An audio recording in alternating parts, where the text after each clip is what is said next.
Welcome back to episode 2 of Get Busy Living. Today we are going to talk about initial reactions and bucket list items. When I first received the phone call that I had breast cancer, I was in shock.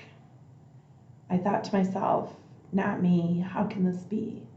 I'm only 30 years old. I have 2 young kids. This can't be happening. 0.4% of 30-year-olds are diagnosed with breast cancer. That's about 1 in every 200 women. After the initial shock wore off and we had time to absorb what was happening, we had met with our medical team and developed a plan for double mastectomies, reconstruction, chemotherapy. We turned to our faith, our family, and our friends. And that's how we got through the next year. Our friends came up with a meal train, and we had everyone from best friends to complete strangers bringing meals to our family, which took a huge burden off of us. I have family and friends that took my kids as though they were their own. They had lots of overnighters with family and friends as I healed from surgery and had chemotherapy. We began a pretty good routine. I would have chemo, followed by several days of naps. It just so happened my 4-year-old daughter at the time was a great nap buddy. As I would start to feel better, we'd return to the kids' activities, school, more chemo, back to work, and we'd repeat that. And that went on for almost a year. As that year went by, life slowly became back to normal. And after a while, I would say there were days that we didn't even think about cancer. The magical 5-year mark came, and I was considered cured. After 5 years, your odds of your cancer coming back drastically reduce. 9 years after my initial diagnosis, my cancer came back. This time I was 39 years old. I had a middle schooler and a high schooler. And this time the cancer had moved from my breast to my left lung. It had spread down my chest wall. It had wrapped around my heart. And I was what is considered stage 4. The words incurable and terminal were repeated over and over again by my doctors. I had a projected lifespan of 2 to 5 years. And so that you all know, it'll be 9 years since my diagnosis in November. Of course, once again, we were shocked. There were lots of tears. My life was flashing before my eyes, and I didn't even begin to comprehend what it would be like leaving my children and my husband behind. I had lots of moments where I was freaking out. I went through moments where I didn't think I would see my children graduate from high school or go to prom. And one day we decided we needed to get our stuff together, and we dug really deep into our faith, deeper than we ever had. We surrendered all of our worries to God, and we reached out to our church family and to our community, and we asked for prayers. And we decided it was time to get busy living. We didn't know how long our future was, and we didn't want to save things for retirement and for the future, because those days may not ever come for me. They may not come for any of us, but there is a distinct feeling when you're told that your life will likely end in 2 to 5 years. And at that moment, that's when we adopted the Get Busy Living motto, and we decided to focus on finding the joy in life, on being happy, and embracing all the good things, and to leave life with no regrets.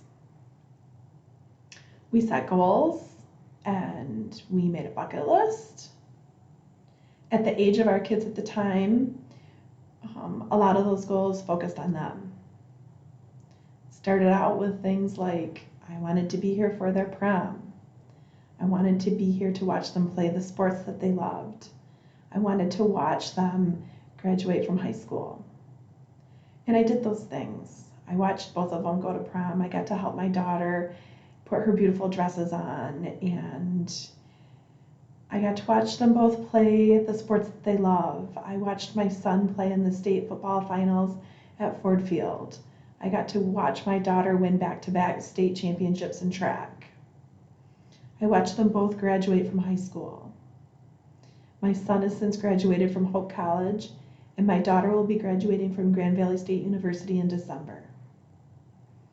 Then came weddings and grandbabies, more things that I want to be around for. My son will be married for 1 year in June, and our first grandson is due to be born in October.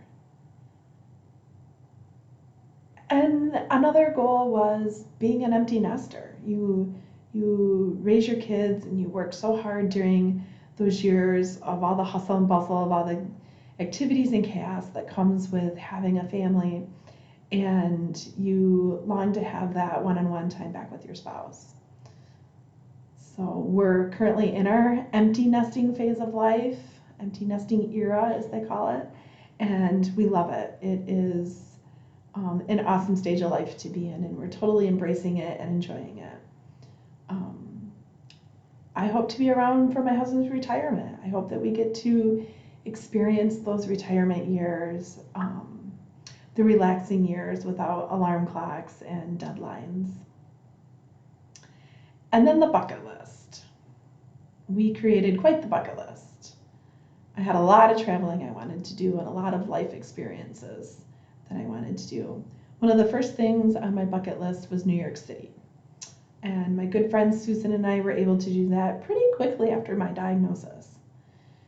We flew to New York City for a long weekend where a dear friend had arranged that we were picked up by a private driver, and she had surprised me by a backstage tour of the Today Show, which was absolutely awesome to just be behind the scenes and see how the whole show works, and to be a part of it. At the end, we were featured on the show, which was super awesome. While we were in New York City, we were guests on Good Morning America's summer concert series, where we were in the audience during the Lady Antebellum concert. We took a boat tour around the Statue of Liberty. We walked the Red Steps, went downtown. We went to a Broadway play, Wicked, and just did all the New York City things. Went to the 9/11 memorials. It was a super awesome trip, and I'm glad that we were able to do that. Next on my bucket list was Hawaii. This was one that was a little far-fetched for me, as Hawaii is an expensive vacation. I was blessed to be granted a trip to Hawaii from an organization called Allie's Wish. Allie's Wish is similar to Make-A-Wish, but it is for adults with cancer. Allie's Wish paid for my family of 4 to fly to Hawaii. They put us up in a hotel on the ocean. We stayed in Oahu and Kauai during that trip. We were able to see Pearl Harbor. We took a boat ride down the Nepali coastline, and we went to a luau. Other things that were on my bucket list was jumping out of a perfectly good airplane. My girlfriend Ange set up the perfect day. We took off in the morning on a little road trip down to southern Michigan, where we went skydiving. It was a very scary, very thrilling activity to do. It's pretty amazing when you jump out and see the curvature of the earth and can just see for miles and miles and miles. It was very thrilling and an awesome opportunity. And we topped that day off by meeting up with another friend, driving to Tinley Park, Illinois, and going to a Pink concert. So that was a super fun day. Alaska was on my bucket list, and last year with another couple, good friends of ours, Jeff and I celebrated our 25th wedding anniversary with an Alaskan cruise, where we experienced things like an Alaskan salmon bake. We took a train ride through the Yukon Territory. Our cruise ship cruised through the glaciers. We just got to experience the beauty of Alaska together, which was amazing. We also have been to Napa Valley, California. That was always on my bucket list of places to see. It's such beautiful wine country. During that trip, we hiked Yosemite National Park and got to experience the beauty of Half Dome. It was amazing. We took a second trip to Hawaii. This time we were able to go because dear friends of ours gifted us their condo.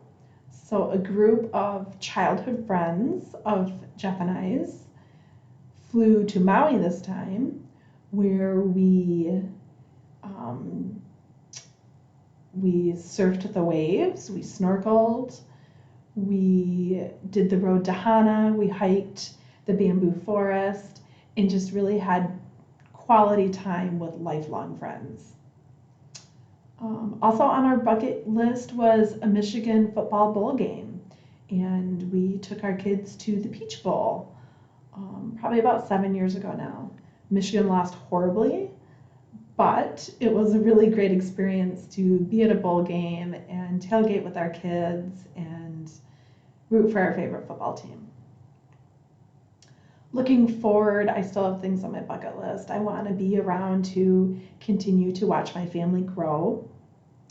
I want to watch Brooke graduate from high school, and I hope to be around when Jeff gets to retire from work.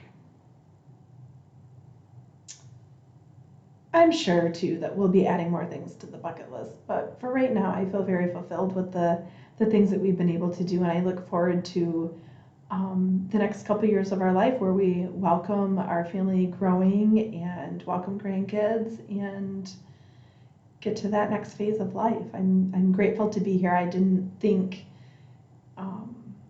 that I would be here to watch those things happen. I hope that you all tune in with us in June, where we're going to talk about how we find joy during hard times, and we're going to bring in a special guest who also is young and facing cancer as well. Thanks for listening.